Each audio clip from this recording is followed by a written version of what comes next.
So urgent incontinence, as we discussed in another video, is when the bladder starts contracting uncontrollably, when it's not necessarily being asked to. So if you're trying to pee and your brain says, okay, contract, and then it contracts, then that's great.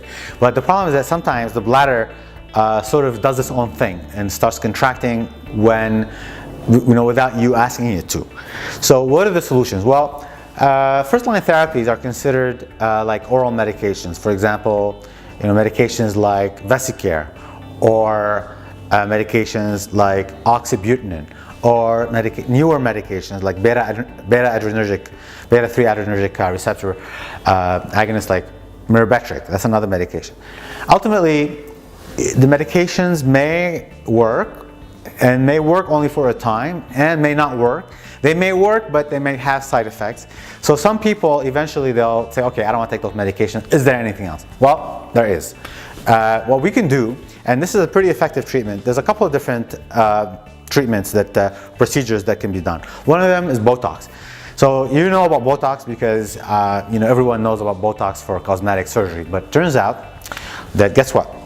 Not only can you inject Botox in your eyelids, or forehead, or various different places in your head, even for migraines it's effective, but you can also inject it in the muscle of your bladder.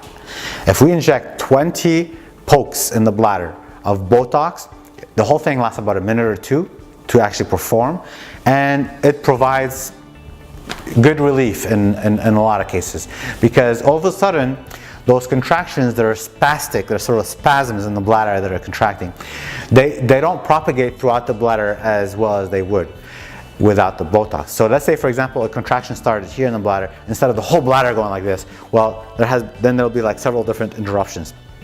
And it's just been shown to be very effective. Now, the only problem with Botox injections, well, I have to say, the benefits of getting a Botox injection rather than medications is it's very, very localized. So you don't have to drug your whole body with receptor blockers or receptor agonists and have side effects in your eyes, in your mouth, in your ears, and everywhere in your body. Botox is very localized. If you inject Botox in your bladder, you're not going to have dry mouth. You're not going to have dry ears. You're not going to have dry eyes. You're not going to have dry anything.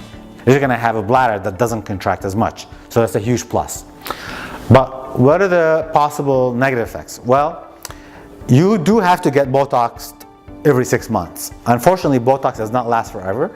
So if you have a good result with Botox 6 months later, unfortunately you have to repeat the procedure, because we haven't found a Botox that works forever as of yet.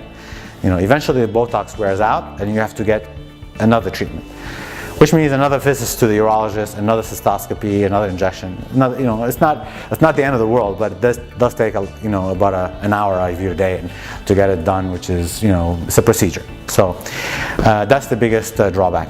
But Botox otherwise is a great procedure. It works very well, and it sort of avoids taking medications every day and getting a lot of side effects from those medications.